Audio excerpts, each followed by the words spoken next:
Hello সবাইকে, welcome to your new blog. এটা ছিল আমার জামাই ষষ্ঠীর ব্লগ।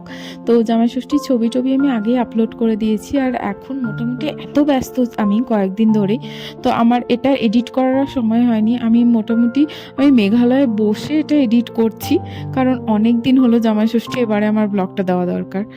তো যাই হোক, আমি কিন্তু জামাই ষষ্ঠীর আগের দিনই বাড়ি চলে গিয়েছিলাম। তো এখানে আমি বাড়িতে গিয়ে বাপিকে বলে রেখেছিলাম যে আমি তোমার সাথে বাজারে যাব, কারণ যেহেতু বাপি একা সমস্ত কিছুটা গুছিয়ে করবে, আমি কি কি বলবো সেগুলো আনবে, তার থেকে আমিই চলে গিয়েছিলাম। আর আমার কাজও ছিল, ওখানে ডিউটি ছিল, তার জন্য আমার আরও সুবিধা হয়েছিল। তো এখানে সমস্ত কিছু কেনাকাটা, মাছ মাংস চিকেন মাটন যা যা লাগে সমস্ত কিছু আমরা আগের দিনকেই কিনে নিয়েছিলাম। এছাড়াও সমস্ত বাজারটাই কিন্তু আগের দিন করে নেওয়া হয়েছিল, মা এখানে গুছিয়ে রাখছিল। তো এই যে সমস্ত কিছু জোগাড় করার আগের দিন যেহেতু করা ছিল, তাই আমি পরের দিন সকাল থেকে উঠেই কিন্তু রান্নায় লেগে পড়েছিলাম। আর হ্যাঁ, মাকে আমি বলেছিলাম যে স্পেশাল কিছু রান্না আমিই করব, আর মা কিন্তু টুকটাক রান্নাগুলো করে দেবে, বাদ বাকি যে মেন রান্নাগুলো। তো এখানে আমাদের জামাই কিন্তু চলে এসেছিলেন সকালবেলায়, উনি বলেছিলেন অফিস যাবেন, তো অফিস না গিয়ে কিন্তু উনি এখানেই চলে এসেছিলেন একদম সারপ্রাইজ দিতে।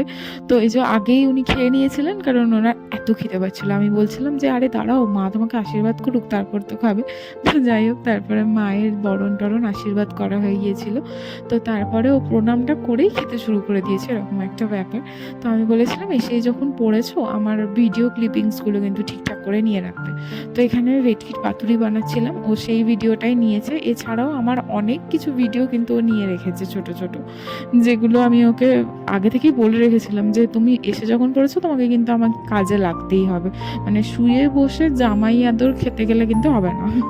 যাই হোক, তো এখানে আমার রান্নার ভিডিওগুলো করে নিচ্ছিল, কিন্তু আমি বারণ করছিলাম, কারণ আমার যেটা ভীষণ বাজে স্বভাব, যে রান্না করতে করতেই আমার মানে চেখে দেখা, কারণ আমার নিজের ওপর কোনো কনফিডেন্স নেই।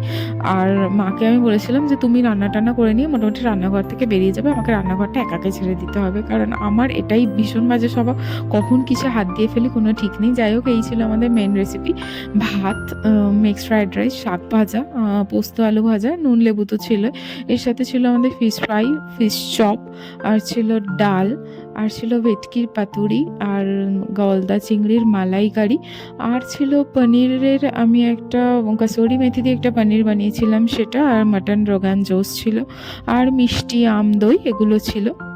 তো এই বেশিরভাগ রান্নাটাই আমিই করেছি। আর মা শাক ভাজা ডাল এই সব জিনিসগুলো করেছে, কারণ এগুলো আমি আবার ঠিকঠাক পারি না। তো যাই হোক, ওকে আমি বলছিলাম নাও এবার খাও, প্রথমে ওকে বসিয়ে রেখে দিয়েছিলাম ছবি তোলার জন্য। তো সবাই এখানে মোটামুটি খেতে বসে গিয়েছিল, আর আমি ভিডিও টিডিও করেছিলাম, আর নিজেকে এখানে আর নিইনি। আর এটা ছিল আমাদের রাতের ভিডিও। রাতে আমরা ছাদে চলে গিয়েছিলাম, তো ওখানে খাটিয়ে পেতে বসেছিলাম, একটা দারুণ হাওয়া দিচ্ছিল। আর রাতে খাওয়ার ভিডিও কিছু নিইনি, সকালের খাবার মোটামুটি যা বেজেছিল আমাদের দুদিন চলে গিয়েছিল। তো এখানে হালকা বৃষ্টি পড়ছিল, সেই বৃষ্টির মধ্যে আমরা কিন্তু কিছু ক্লিপিংস নিয়ে রেখেছি। তো আমাদের ভিডিও ভালো লাগলে লাইক শেয়ার কমেন্ট করো, টাটা।